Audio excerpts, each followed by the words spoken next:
ওদের ঘুম পুরা হয়ে যাবে। 30,000 বছর ঘুমাবে, আর কত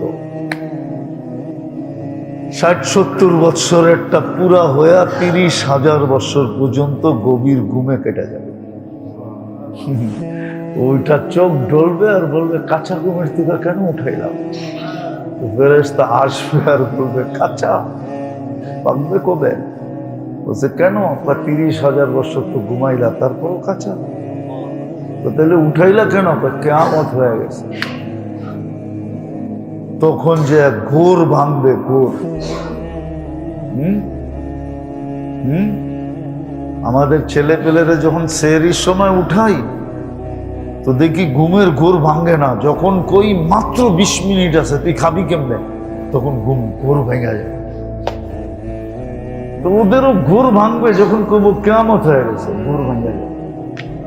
জিজ্ঞাসা করবে কোথায় যাব, তখনই বলবে তাহতা আরশির রহমান, আল্লাহর আরশের নিচে যাবে। ফুতুরকুম ইয়াবরুদ, লম্বা লম্বা কাইক দাও। বাংলাদেশ থেকে হাঁটতে হাঁটতে হাঁটতে হাঁটতে কোথায় যেতে হবে? আরাফার ময়দানে, যেখানে কিয়ামতের মাঠের সেন্টার হবে। যাও ওইখানে দ্রুত চলো, নাস্তা ঠান্ডা হয়ে গেছে। তখন কদম পড়বে, ওরকমই পড়বে, দেখবে 2 কদমে নাস্তার টেবিল, 2 কদমে নাস্তার দস্তরখান। আমনা সামনা বসবে আর খাইতে শুরু করবে, ঠিক না? আর গল্প করতে থাকবে। এর ভিতরে আমলনামা চলে আসবে, টিকিট চলে আসবে, ভিসা চলে আসবে, অনুমতি চলে আসবে জান্নাতে যাওয়া। একজন আরেকজনকে দেখাবে আর চিৎকার দিয়া আরশ ফাটায় ফেলবে, হ্যাঁ অমুক রাউ কিতাবিয়া ইন্নী যানানতু আন্নী মুলাকিন হিসাব। কোরআন এটাই বুঝাইতে চাইছে। এই জন্যই আমি শুরু করছি এখান থেকে। কঠিন দিন আসতেছে, কিন্তু আল্লাহ চায় না আমরা সম্মুখীন হই। এই জন্যই আমাদেরকে সুযোগ দিতেছেন, শুধু সুযোগ, শুধু সুযোগ, শুধু সুযোগ। 365 দিনেও সুযোগ, রাত্রেও সুযোগ, 12 মাসও সুযোগ, তার ভিতরে রমজানও সুযোগ। কিন্তু আফসোস কতটুকু কাজে লাগাইলাম। এই জন্য সামনে কিন্তু একটা কঠিন দিন আসতেছে, যেখানে এক ধরনের পরিচয় চলবে, বাকি কোনো পরিচয় এখানে চলবে না। দুনিয়ায় যদিও মানুষ পরিচয় নিয়ে গৌরবান্বিত, মানুষ দুনিয়ার পরিচয় নিয়ে গৌরব করে, বড় গৌরবান্বিত হয়, বড় মুখে রস নিয়ে, কি রস নিয়ে পরিচয় দেয়, ঠিক না? দেখলে বোঝা যায় ওনার মুখ দিয়া পরিচয় দিতে যায় কি পড়তেছে, রস পড়তেছে, রস। কিন্তু দুনিয়ার কোনো পরিচয় চলবে না। কঠিন দিন কিন্তু আসতেছে, ওইখানে এক ধরনের পরিচয় চলবে। আর আল্লাহ এটাই চায়। একটু আগে বললাম সারা দুনিয়া কোন দিকে গেল, এটা আল্লাহর বিষয়।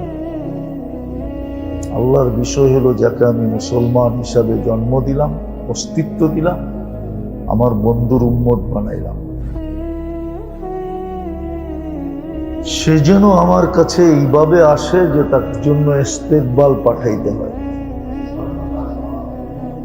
প্রটোকল পাঠাইতে হয়, কোনো ঘাটিতে যেন তাকে কেউ না থামায়। এটার জন্যই আল্লাহ আমাদেরকে সুযোগ দিতেছেন। আমাদের সুযোগটা এই জন্য, আল্লাহর মতো জাতের কাউকে সুযোগ দেওয়া নাফরমানি করার পরে, হ্যাঁ বাকি দুনিয়াকে দিতেছেন, দিবেন, এটা নিয়ে কোনো সে নাই, এটা যুক্তিতে আসে না, দিবে। কেননা কোরআনে এই শব্দ আছে, ওয়ামা লাহুম ফিল আখিরাতি মিন নাসিব। আখিরাতে ওদের কোনো অংশীদারিত্ব নাই, কোনো দাবি নাই, কোনো দাওয়া নাই, ওরা আখিরাতে কিচ্ছু পাবে না। ওরা পাবে কোথায়? এটাও কোরআনে লেখা আছে, তামাত্তাউ। ওরা পাবে তো দুনিয়াই পাবে, এটা ওদেরকে নিয়ে কোনো সে নাই। সমস্ত আলোচনা হলো আমাদেরকে নিয়ে। বিষয় হলো যাকে মুসলমানের ঘরে জন্ম দিছেন, যাকে নিজের পছন্দের উম্মতে মুহাম্মদ বানিয়েছেন, বিষয় হলো সে। এই জন্যই সুযোগ আল্লাহ আমাদেরকে দিতেছে, আর কাউকে সুযোগ দিতে চান না আল্লাহ। দিতে চাইলে কোরআনে এটাও লেখা আছে, আল্লাহ বলে আমি যদি সুযোগ দেই এক রাত্রে সব মুসলমান হয়ে যাবে। লাউ শা আল্লাহ লাহাদাকুম জামিয়া, আমি চাইলেই সব হেদায়েতওয়ালা হয়ে যাবে।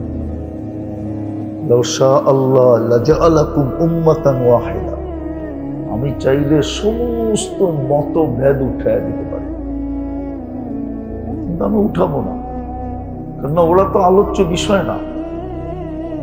আলোচ্য বিষয়টি হলো মুসলমান, উম্মতে মুহাম্মদ। এই জন্য কঠিন দিন আমাদের সামনে আসতেছে,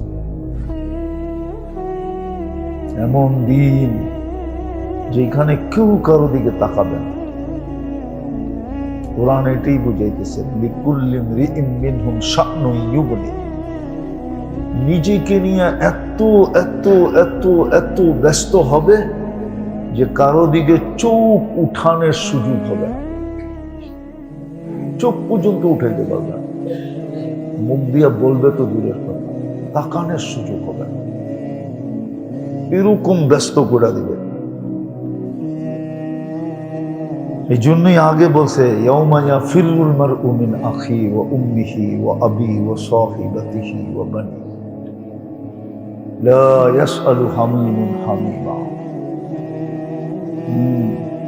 বন্ধু বন্ধুর দিকে তাকাবে না, দলীয় লোক দলীয় লোকের দিকে তাকানোর সুযোগ পাবে না। কসম, কঠিন দিন সামনে আসতেছে, যেটার কঠোরতা ভাবতে যাই আল্লাহ রসুল বলছে আমি বুড়া হয়ে গেছি, আমার কোমর ভাঙা গেছে। অথচ যে সৃষ্টির সর্দার, যে কিয়ামতের মাসের রাজা, যদিও দুনিয়া এটা মানবে না, কিন্তু এটাই সত্য। কিয়ামতের মাঠ আল্লাহ কায়েম করবে শুধু বন্ধুর মর্যাদা দেখানোর জন্য, বন্ধুকে হাইলাইট করার জন্য। শাফাআতে কুবরা থেকে শুরু হবে, আল্লাহ বন্ধুর শান দেখানোর জন্য, যে তোমরা তো দুনিয়াতে আমার বন্ধুর শান বোঝো না, আজকে বোঝো আমার বন্ধুর শান কেমন, আমার বন্ধুর মান কেমন, আমার বন্ধুর ভালোবাসা কেমন, আমার বন্ধুর মহব্বত কেমন, আমার কাছে বন্ধুর মর্যাদা কত, আমার কাছে বন্ধুর ইজ্জত কত, আমার কাছে বন্ধুর সম্মান কত। এই উম্মত তো বুঝলো না মুহাম্মদুর রাসূলুল্লাহ কি জিনিস, কসম বোঝে না। যদি বুঝতো তো মুহাম্মদুর রাসূলুল্লাহর রঙের ভিতরে সারাদিন ডুইবা পড়া থাকতো। আমরাও বুঝি না, বুঝলে মুহাম্মদুর রাসূলুল্লাহর রঙের ভিতরে সারাদিন ডুইবা পড়া থাকতো, কেউ টাইনা বাহির করতে পারত। এত বড় শান মান কিয়ামতের দিন দেখাবে আল্লাহ, মাকামে মাহমুদ দিয়ে দেখাবে, শাফাআতে কুবরা দিয়ে দেখাবে, আরো শত জিনিস দিয়ে কিয়ামতের মাঠ। এই জন্য কেউ লেখছে, খুব সুন্দর লেখছে, যে কিয়ামতের মাঠ কায়েমই হবে বন্ধুর শান মান দেখানোর জন্য। কেউ লেখছে, আমি লিখি নাই, আমি তো পইরা বলতেছি, কেউ লেখছে। তো যেটা বুঝাইতেছিলাম, ওনার কোমর ভাঙ্গা গেছে,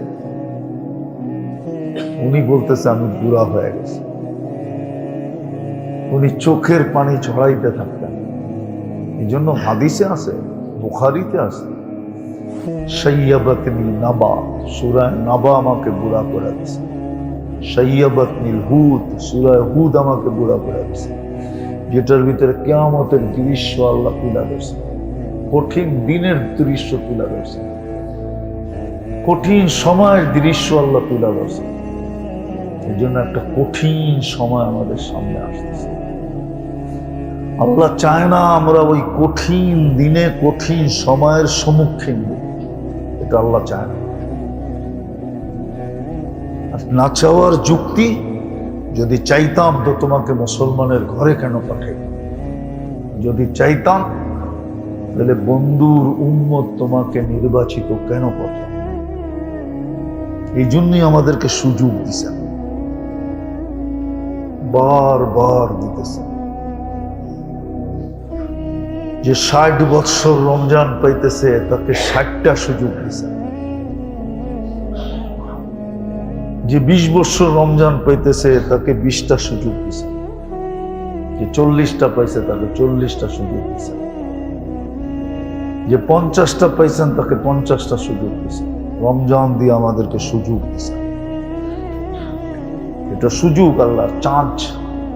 বলে না তোকে শেষ চান্স দিলাম, এটা আল্লাহর চান্স, আমাদেরকে চান্স দিছেন, সুযোগ দিছেন। তার ভিতরে আজকের রাত্রেও সুযোগ। বোঝা যায় আজকের রাত্রি কিতাবের লেখাই বলতেছিলাম দুপুরে, আমি লেখি নাই, যে লেখছে তার বড় দাম আছে। রজব হাম্বলি রহমতুল্লাহ আলাইহি লেখছে, বড় উচ্চমানের মুহাদ্দিস, বড় কিতাবের লেখক, হাম্বলি মুযহাবের বড় আলেম। ওনার অভিমত হলো, গবেষণা হলো, যখন লাইলাতুল বেজর রাত্র, শুক্রবারের রাত্র হয়, তো বেশিরভাগ নিশ্চিত যে এই রাত্রি সবে কদর। সারা দিনের যে অবস্থা ওটাও বোঝায় যে আজকেই সবে কদর। আজকে সারা দিনে সূর্য উঠছে, কিন্তু সূর্য চেহারা দেখাইছে কিন্তু তাপ দেখায় নাই। আজকে যারা সারাদিন বাইরে ছিল ওরা জানে সূর্য উঠছে কিন্তু কোনো তাপ দেখায় না। আকাশটা যেন মেঘাচ্ছন্ন মেঘাচ্ছন্ন ভাব ছিল। সূর্য উঠছে মনে হয় মুস্কি মুস্কি হাসতে হাসতে উঠছে। খা খা করে ওঠে না। খা খা বোঝেন না? বোঝেন না কি খা খা কি? প্রখর ভাবে ওঠে না, এটাকে বলে খা খা করে ওঠে। তো কঠিন দিন আমাদের সামনে আসতেছে, হাসি খেলায় উড়াইয়া দিলে চলবে না। ওই দিন কেউ কাউকে দেখবে না। বললাম না, কোরআন বলতেছে বলি ওই দিন এমন ব্যস্ত করে দিবে, বাবার সন্তানের দিকে তাকানোর সুযোগ হবে না, স্বামী স্ত্রীর দিকে তাকান তো দূরের কথা, পরিচয় পর্যন্ত দেওয়ার সুযোগ হবে না, পরিচয়ও দিবে না। এরকম একটা কঠিন দিন সামনে আসতেছে। কিন্তু আল্লাহ চায় আমরা যেন সম্মুখীন না হই। বলে এরকম কি কেউ আছে সম্মুখীন হবে না? হ্যাঁ আছে, নাইলে হাদিসে কেন আসলো 7 সম্প্রদায়কে আল্লাহ আরশের নিচে ছায়া দিবে? বোঝা গেল ওরা আরশের নিচে থাকবে, ওরা সম্মুখীন হবে না। ভয়াবহতার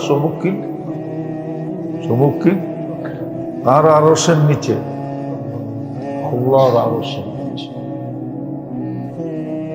পুরো তো সেন্ট্রাল এসির ভিতরে হবে।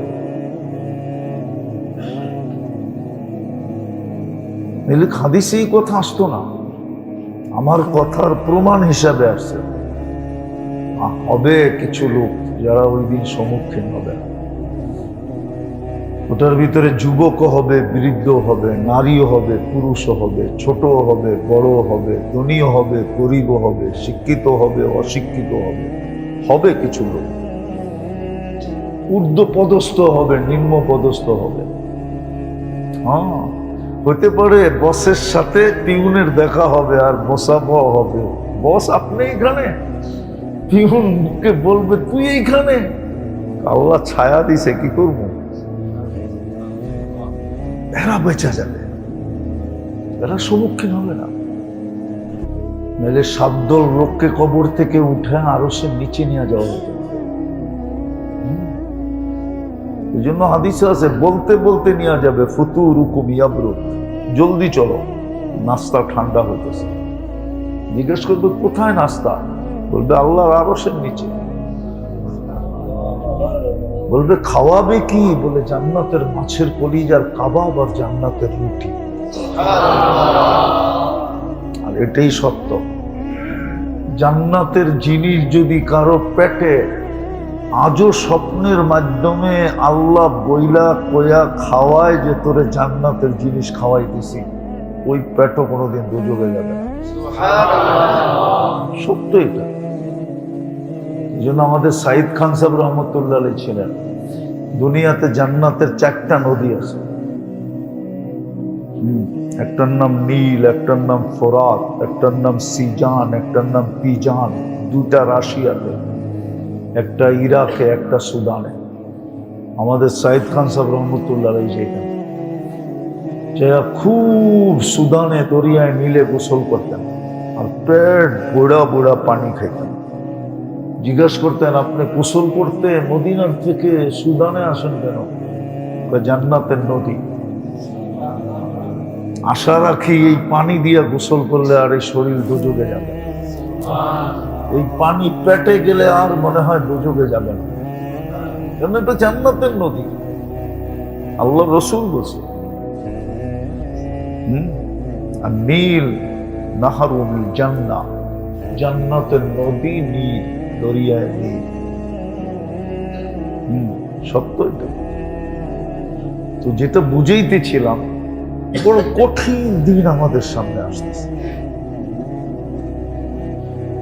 কঠিন একটা সময় আমাদের সামনে আসতেছে, যেটার যাত্রা মৌত থেকে শুরু হয়। কিন্তু আল্লাহ চায় যে আমরা ওই কঠিনের সম্মুখীন না, সারা দুনিয়া হয় হোক, আমরা যেন না হোক। আর এটার প্রমাণ স্বরূপ বললাম, প্রমাণ স্বরূপ আল্লাহ আমাদেরকে মুসলমানের ঘরে জন্ম দিয়েছে, নিজের পছন্দে, নিজের ইচ্ছায়, আবার নিজের নির্বাচনের মাধ্যমে উম্মতে মুহাম্মদী বানিয়েছে। এই জন্যই আল্লাহ আমাদেরকে সুযোগ দেয়, সুযোগ দেয়। এক নামাজের পরে আরেক নামাজ পর্যন্ত অপেক্ষা করতে থাকে যে তুই এক নামাজ পড়ছিস, ফজর পড়ছিস, আমি জোহরে অপেক্ষা করব, যদি ঢুকলি মধ্যবর্তী গুনাহ মাফ করে দিস। সালাতু ইলা সালাহ কাফারা, আল জুমআতু ইলাল জুমআতি কাফারা, আর রমাদান ইলাল রমাদান কাফারা। হইতে পারে রমজানের শেষ জুমা এটা হবে, আজকেরটা হবে, হইতে পারে, হইতে পারে আজকে শেষ জুমা, রমজানের শেষ জুমা, বড় বরকতময় জুমা, হইতে পারে। আবার আরেকটা জুমাও পাইলেও পাইতে পারি, যদি ঈদ শনিবারে হয় তো আরেক জুমা পাবো, আর ঈদ যদি শুক্রবারে হয় তাহলে এটি শেষ জুমা। আল্লাহ আমাদেরকে সুযোগ দিতেছেন এই জন্য, কারণ আল্লাহ জানে কঠিন দিন আসতেছে,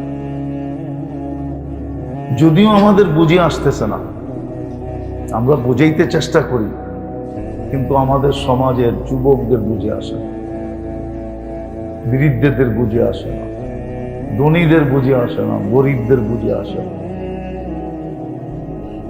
হ্যাঁ, পুরুষের বুঝে আসে না, নারীর বুঝে আসে, কারো বুঝে আসে না। শুনে, এই যে শুনতেছে, শোনার পরে সব মাথার থেকে বেড়ে যায়, কালকে যেই সেই হয়ে যায়। শুনে, কিন্তু আসলে এইখানে যায় অ্যাটাক করলে রং হয়তো ওইখানে অ্যাটাক করে না, দিলে যায় লাগে না, দিলের ভিতরে গাঁথে না, ঢুকলেও এটাকে ধরে রাখি না, যার কারণে সামাজিক কোনো চেঞ্জ নাই। সমাজ বাদই দিলাম, কিছু মানুষও যদি পরিবর্তন হইতো, এই মজমাই যদি পরিবর্তন হইতো, এই মজমার ভিতরে যদি একটা জ্বালা হইতো, একটা জ্বলন হইতো, একটা অস্থিরতা হতো, ঘরের মানুষ যদি জিজ্ঞাসা করতো এমন অস্থির কেন,